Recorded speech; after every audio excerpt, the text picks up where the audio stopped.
Hi everyone. Today we have a guest, Dan. Hi. Welcome to the channel. Thank you. Thank you for joining me. Hmm. So we actually recorded a different video to introduce the inclusive rugby team in Tokyo. So we talked about that in a different video. Please go check that one too. But in this video, we're gonna talk. I'm gonna ask him about his experience in Japan. So yeah, this is gonna be all about you. Yay. You ready? I'm excited. I'm nervous, but I'm ready. Okay. So first of all, please give us a little bit of introduction of yourself. Yeah. My name is Dan. I'm 26 years old. I'm American, so I'm from the United States originally, New Jersey, like the East Coast near New York City. I actually lived in Tokyo before. So when I was a college student, I lived here for 1 year. So I was living in Suginami-ku in Tokyo, a student. And then I went back to America to finish my studies. And then when my job moved me back to Tokyo. So in 2023, I moved back to Tokyo and I've been back ever since. If you watch my video, one of my hobbies is rugby, but I like going out with my friends, doing karaoke. I love living in Tokyo, so I'm happy to be back here after 5 years of leaving. That's a little bit about myself. I'm really impressed by what he's doing in Tokyo. You know, he's just not working every day. He does so much more. So I'm really impressed. Like such an energetic guy. So yeah, like you mentioned a little bit. You originate from the East Coast in the United States. Like, what was the environment like where you grew up? I grew up right outside of New York City, in New Jersey. So I grew up, I would say, like my family. I have a sister, mom and a dad, like really lovely, supportive family. I went to high school in America. Like I've always lived in the same place my entire childhood. I grew up religious, so I grew up like in a Catholic family. So like there was that part of my upbringing as well. But overall, like pretty good childhood. I did like high school clubs and I was able to like have a pretty good childhood growing up. I go back every now and then to America and, get a little nostalgic. But I'm happy with my life here in Tokyo right now. Yeah, you sent me some photos of your childhood earlier, so let's show you guys the photos too. Maybe this one is the earliest one. Yeah. How old were you in this? Oh my gosh, I'm probably and that's my sister. Right. Your older sister. Younger. Younger. So that I think she looks older. You look younger. I look like proper baby. I don't know how old I was here. I want to say I'm like 10 years old. Okay. Maybe younger. Oh. But very like, this must have been like a family vacation or something. Looks like it. I think it's funny that I've stepped over the flowers. To say like, so like, I don't know, ちょっと迷惑だけど. It's very like baby Daniel, My sandals are so cute. Yeah, they are. So cute. And this is probably your. I'm in the middle, right? No, The black pants. Right, Yeah. Like, do you have like scouts in Japan? Yeah. So that's scouts in America. Right. So it was like a scouting event at like one of our like town halls in my little town in New Jersey. So yeah, like I had like, family, I had like little clubs I was a part of growing up. So it's pretty cute, And I did Boy Scouts all throughout my childhood. Right. So I ended like as an Eagle Scout, which is like the highest level. Really? But that was like the main thing I did growing up in America. Right. Yeah. And this one, you're a little older. Yeah. That was my first day in Tokyo. Oh, really? Yeah. So that is my first day in Tokyo in Nishiogi-kubo. Yeah. You look so innocent. So I was what, 19 歳だった? Yeah, I was 19 years old. Yeah. What brought you to Japan originally? Yeah, I feel like every foreigner that moves to Japan has some sort of like pop culture interest in Japan. So like growing up, obviously, like I really liked anime and manga. Oh, Like okay. that was my first introduction to Japan. Actually, my first girlfriend. Your first girlfriend. My first girlfriend introduced me to Death Note. Okay. And that was my first introduction to Japan and anime culture. Interesting. So, I mean, growing up, I was very interested in that. And then as I got a little older, I got interested in like more books. So like I started reading a lot of Haruki Murakami books. Okay. So like it kind of developed a little more. Mm-hmm. And then finally in college, I studied international politics, like kokusai kankeki, like international relations in uni? and kenchiku. Oh, So I studied architecture Okay. and international studies. those are really different. Very things. different. Yeah. I had like an artistic side and like maybe a more like Wow. politics side. So when I went to school, there was a program in Japan that I could do. So that's kind of what finally pushed me over was I wanted to study in Japan. And as an American, like it's very hard to get to Japan. And I was at college. I had studied Spanish my entire life. So either I was going to continue speaking Spanish or I would try to learn a new language. And so when I got to college, I was like, okay, I've always wanted to move to Japan. Now is the time to do it. So I switched my language from Spanish to Japanese when I was a first year in college.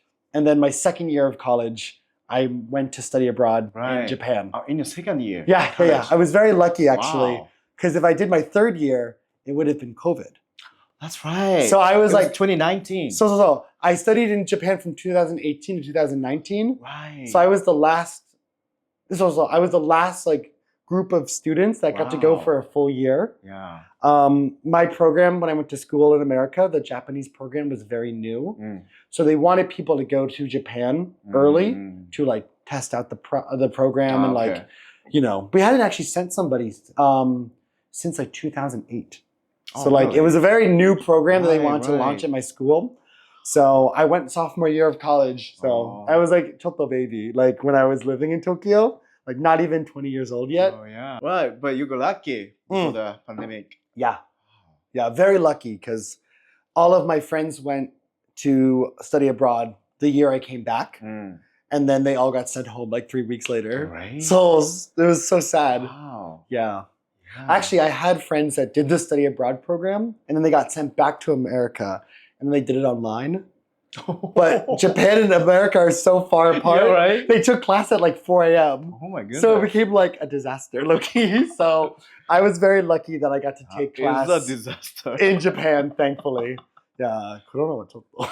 So you were able to have a full experience. Yes, Yeah. exactly. And like my knowledge of Tokyo is like pre-COVID and post-COVID. Right. So like I knew Nichome like before COVID and now like post-COVID.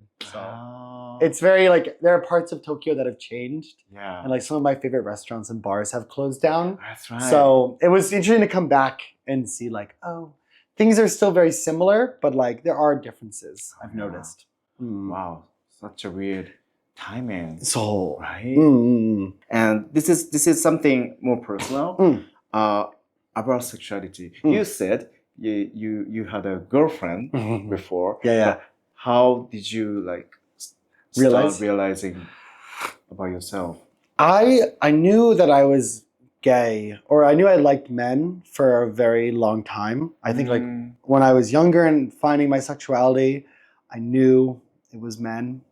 Always. It was always. But I like I said, like I grew up in a very supportive environment, but like I didn't want to be gay when I was younger. Like I just wasn't able to accept that. Okay. It was just, I was very nervous and like I came out as bisexual first when I was younger in like high school. And like I said, I had girlfriends in high school. Just because like it's actually funny. My last girlfriend ended up being gay. So she's a gay now and I'm gay. So like, you know, like maybe everyone finds each other. But actually I was bisexual. I had my first boyfriend right before I moved to Japan. So when I was in college my freshman year, I had my first boyfriend and I was still like bisexual. Like that's how I identified as. Right. And actually it wasn't until I moved to Tokyo that I called myself gay. Cause like in America, I couldn't go to bars. So like I'd never like in America, you have to be like 21 to go to a bar. And so all the gay culture I knew was all like online, and I like was still very new to it. And I was still I went to a Catholic university, so I was kind of in like a religious, more conservative environment. So I wasn't super ready to come out, even though I knew that I was gay. And then I remember being at Eagle actually, and I was like talking with friends who were all gay, and I was like, no, I'm gay. I was like, no, like this is who I am. Again, like I needed that like moment to be like, okay, if I'm being truly honest with myself, like this is what I like. This is like I can like, you know, I've had female partners and like friends, and like it never was the same as what it is with a guy. So I knew, I was like, yeah, no. And so from that moment onward, like when I came back to college, I was never like closeted. Right. I was always like outwardly queer. I identify as bisexual. Oh, really? Yeah, I was in like the LGBTQ alliance in college. So I've always been very like upfront and out since I was in like middle school, honestly. Wow. But it took me a while to be like a gay guy. Yeah, I was always like queer, or like I wasn't really ready to put a label on it. And then once I did, I felt very much more like comfortable with myself. And it's allowed me to even be like more like flexible and like question other things, because I'm very confident in like who I am now. But it definitely took some time. And I think being away from like friends and family and being in a new environment really helped me like, okay. Yeah, seems like that. Wow, I didn't think you would go through those period, because like you're in a different generation than me, because much younger you are. So right? So I thought it would be much easier for you to accept who you are, but it took a while. It's funny because I knew that I was like not straight, but I wasn't ready to say that I'm like gay. And I think that like, you know, there were maybe like societal expectations that I just wasn't ready to say. And also I'd never had a boyfriend. So I was like, how can I say I'm gay? Right. And like that thinking is flawed. But like I think when I was younger, I just didn't have the confidence. And it took me being in like a gay space, like in Nichome, to be like, okay, yeah, like this is what I like to do, you know? So your life in Japan helped.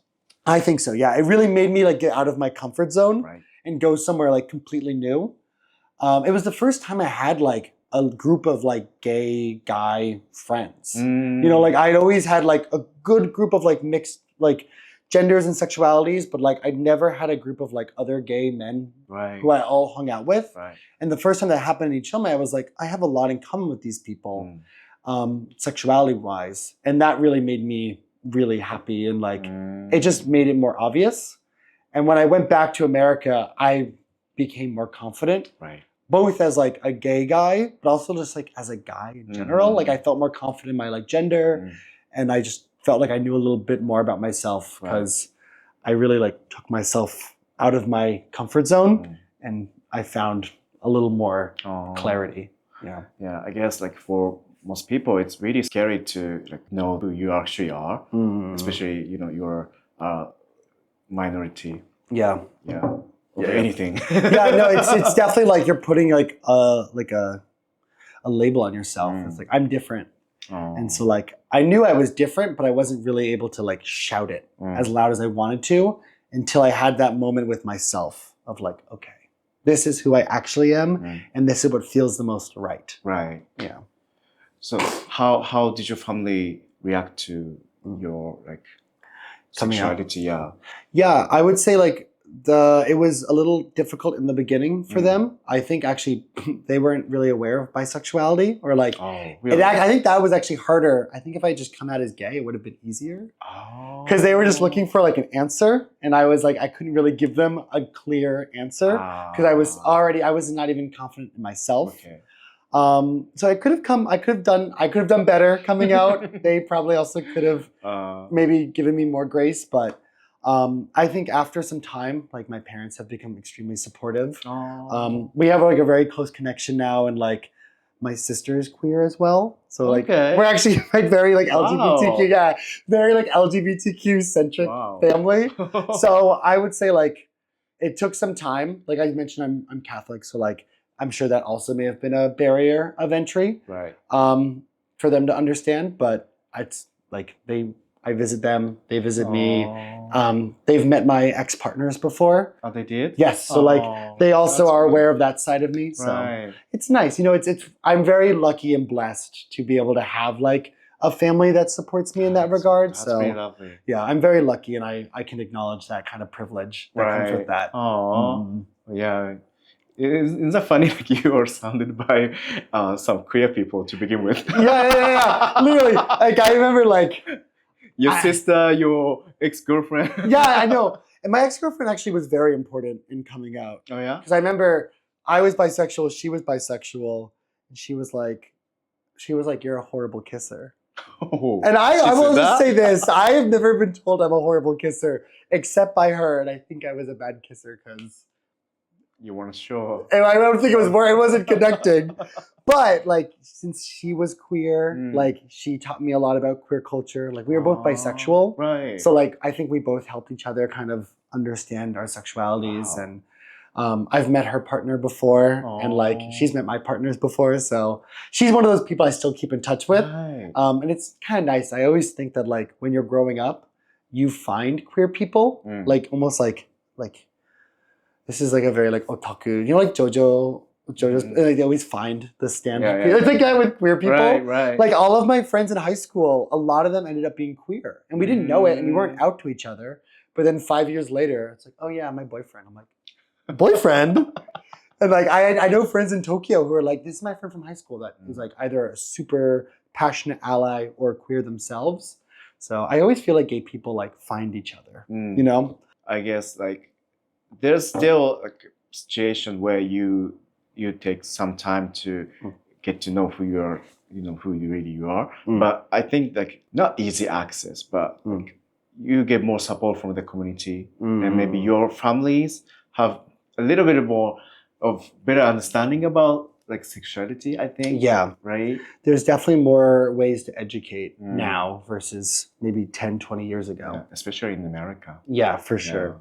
I think that's not really what's happening in Japan still. So it's definitely a different experience in Japan versus America, especially where I grew up. Like the East Coast of America is very progressive and usually has more like liberal progressive values. So like where I grew up as well, like I grew up seeing gay people on TV and like in New York City.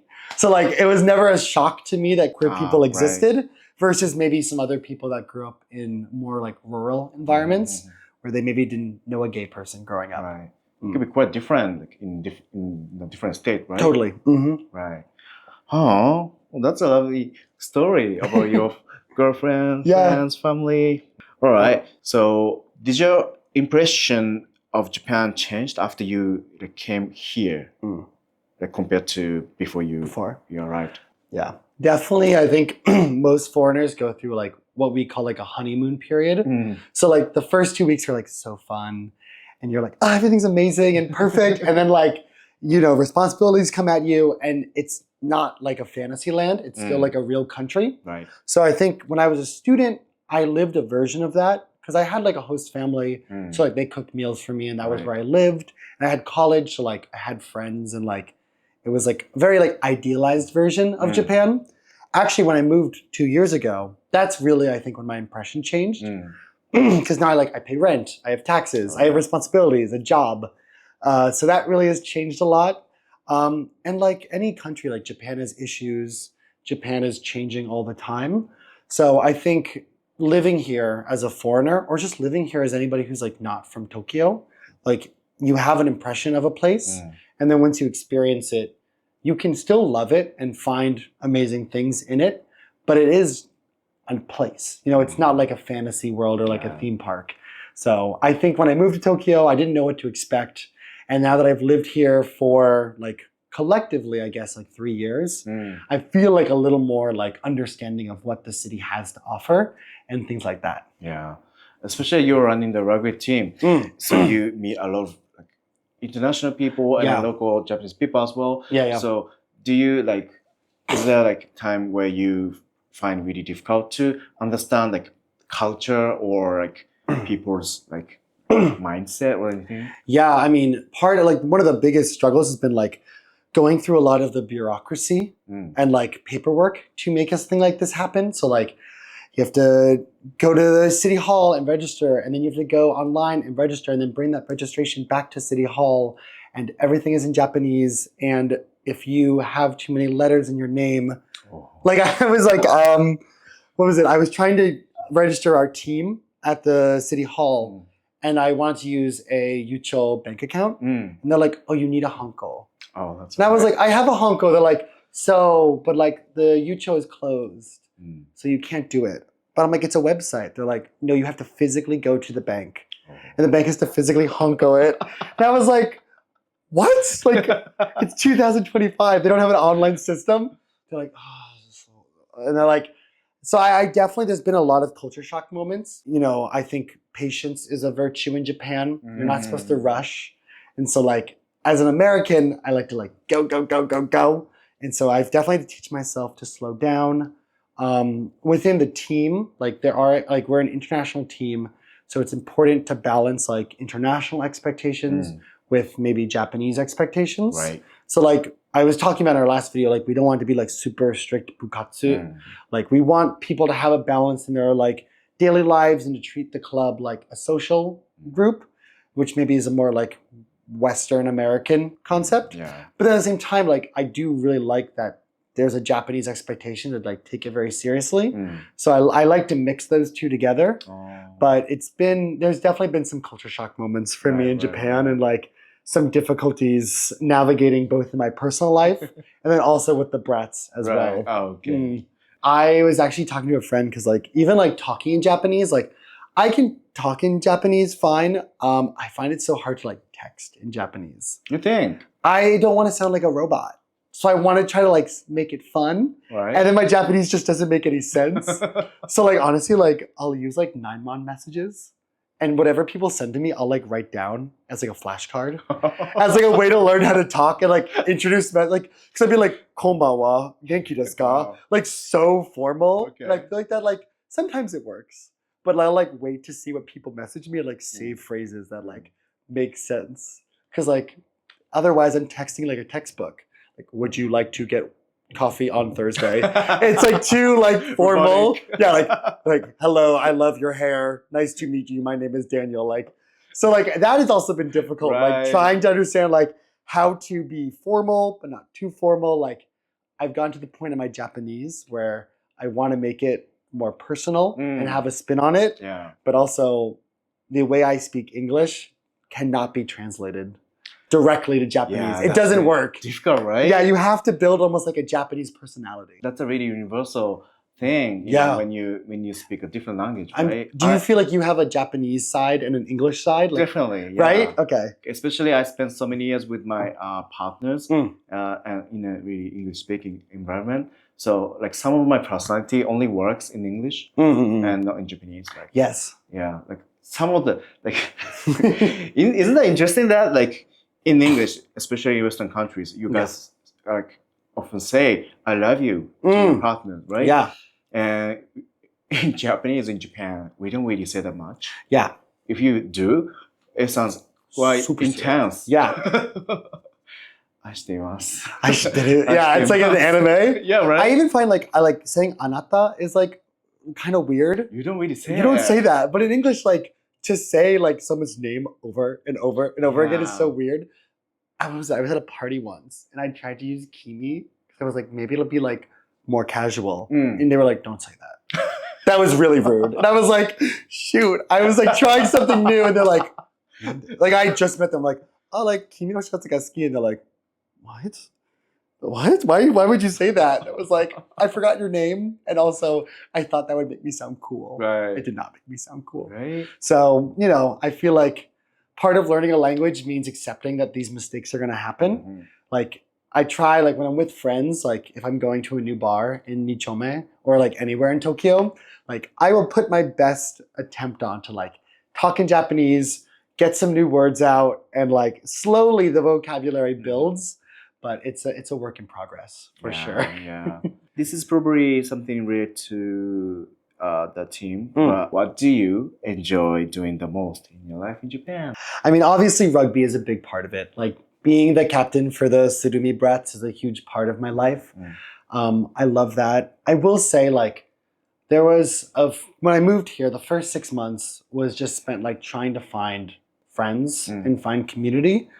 And I got really nervous because like I moved here to Tokyo and I was like, I'm alone. And like, it's just like all hitting at once. And I will say, like, after a few months of like going to every single like meetup event, or like if someone invites you anywhere, you say yes just to make friends.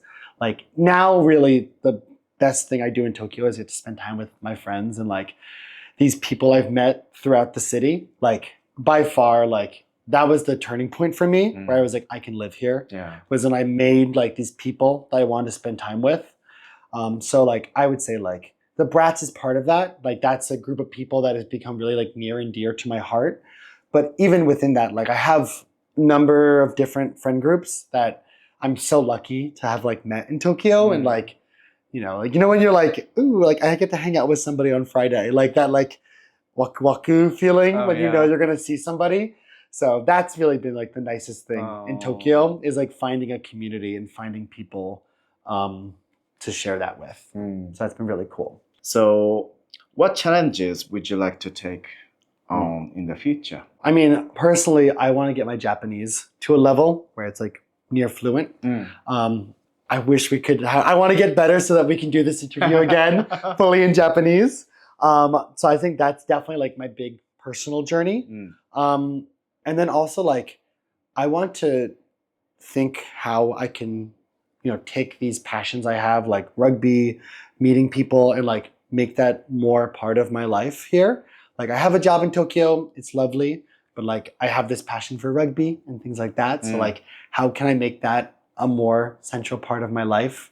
Thinking about a few ideas, but I like that. I like the idea of like incorporating that more so. So those are my two big ones. Japanese for sure. And then how can I take these like passions I have and like make it my life in Tokyo? You're such a leader type of guy, I would say. So you're gonna definitely meet so many different kinds of people and have a great experience. Yeah, it's good when you like get to meet people, because like I talked about in the last video, but like we all support each other. So like if I have the energy to do something, I might need people to support me along the way. And so like by making all these like connections and people, I can find, like for you, for example, like supporting our team and like getting more people to learn about the team is like a big help. So like by meeting you, I can like also further some goals. So thank you for that as well. No. Thank you for joining me. Because like I haven't really have many opportunities to meet new people last year, but like this year, it's been really fun to see so many new people, including you. So it's also really exciting for me too. So good. I'm happy to help.